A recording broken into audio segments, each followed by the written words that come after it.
All right, welcome in. I'm the Kodiak, and what we saw tonight was an absolutely historic blowout. I live in Vegas, and I was actually considering going to the game, but I was not going to pay $112 last minute to see Easton Stick versus Aiden O'Connell. Now, I kind of regret it, especially considering that this is one of the most, that this will be one of the most talked about games, even in years from now. We're going to point to this and be like, yes, this was either the AOC coming out party or, the game that the Chargers realized they had to fire Brandon Staley. But the Chargers, case in point, need to fire Brandon Staley right now. This guy just clearly does not have it at this point. But let's just talk about him and his background. So I might be wrong, but there are a lot of different moving parts to where we can evaluate Staley and be like, okay, maybe he wasn't ready to be a head coach from the get-go. And it's really, really hard to be an NFL head coach. No doubt about that. And Staley came in with almost no experience being in the league. I believe he was only in the league since 2017. I know he was our outside linebacker coach in Denver because I'm a Broncos fan. In either it was 2019 under Fangio. And then he became the defensive coordinator under the Rams in 2020. And yes, I believe that they were, either they were top three in the league minimum in either total defense or points allowed. But they had some really, really embarrassing losses during that time. And they were kind of the benefactors of Kyler and Seattle, both starting hot and then forgetting how to play football in the second half of the year. And the 49ers roster just completely exploding on them.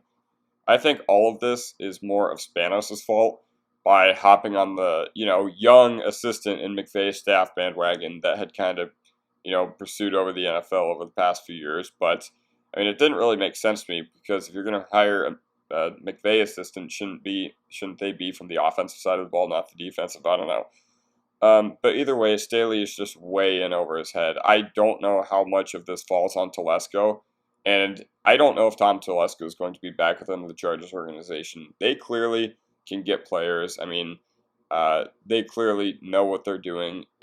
Sometimes in the draft, I know drafting in the NFL is hard, but they've had some inexcusable personnel misses. All in all, I do think Telesco has been a good GM, but he's kind of the Dalton line of GMs, in my opinion. I don't know what they need at this point, but as far as the GM position, but as far as from the top down, they need a reset philosophically as an organization. So when Staley got hired, he was gift wrapped a Chargers team in 2021 that featured a quarterback who was just coming off the best rookie quarterback season of all time. And they still managed to miss the playoffs that year, even though Staley was noted for, how hyper aggressive he was on fourth down and, the analytics or whatever that he, would just constantly bring up in press conferences that year. So he seemed like he was sharp. But later in the season, Staley was criticized because failed conversion attempts in the Chiefs game and the Raiders game arguably cost the team the playoffs. And since the league began recording the stat in 1991, the Chargers that year set the NFL record for most successful fourth down conversions in a season with 22 on 34 attempts. But, and by the way, 6 of 7 of those came in the season finale against the Raiders in that primetime game. But the Charger defense was not good during this time, and he is the defensive coordinator of the Chargers. He's involved in the schematics, he's involved in the game planning. But the Charger defense was a lot less successful than their offense that year. They were 23rd in the league.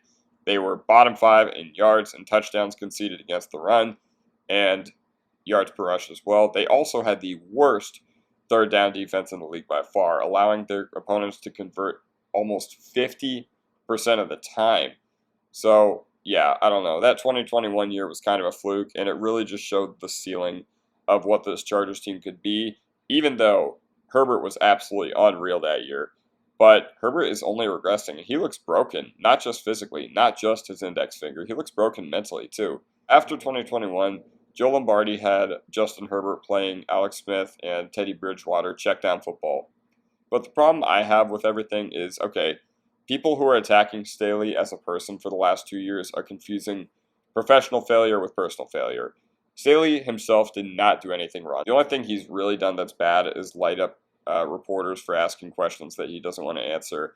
And yeah, I think that's poor and unprofessional on his part. It gives me Arthur Smith vibes, but it's obviously coming from, a place of not only nervousness but insecurity that he's going to get fired. And yeah, we've seen coaches lash out at the media for less anyway. But yeah, I think he's a good person, but I can't even imagine the pressure he's dealing with right now. And I do think he has talent, but right now he's just too inexperienced for a head coaching job. He will get a defensive coordinator job quickly and probably get another head coaching job one day.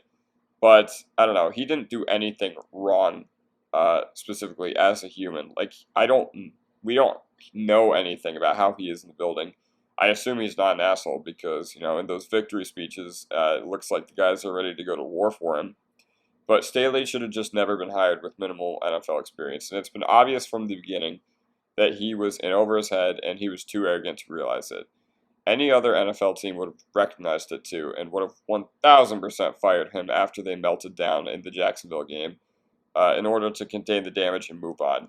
And the Chargers didn't, and it was very predictable that this team, in one way or another, would pretty much fall apart. But I don't know, even the fact that you have Herbert, who is your franchise quarterback, that has not been enough to save them from this shitstorm. It's 1,000% on Dean Spanos, and there's a major difference in Brandon Staley's coaching approach from his time with the Rams to now, which was that he was very, very flexible. And the Rams in 2020 were a bad team merchant. They still had some very, very embarrassing losses. But what's especially strange is that there was a stretch last year where the Chargers would make adjustments to their personnel, which, oh yeah, wow. What are personnel and game plan adjustments? But the 49ers, basically, if you guys don't remember, what the Chargers did to slow down the 49ers was they would put 60 linemen down and only one or two linebackers, and they'd be playing press man coverage. And, the Chargers were out-talented. Eventually, their luck ran out, and they did end up losing that game. But his adaptability came through for them in a few games last year, and naturally, they shut teams down.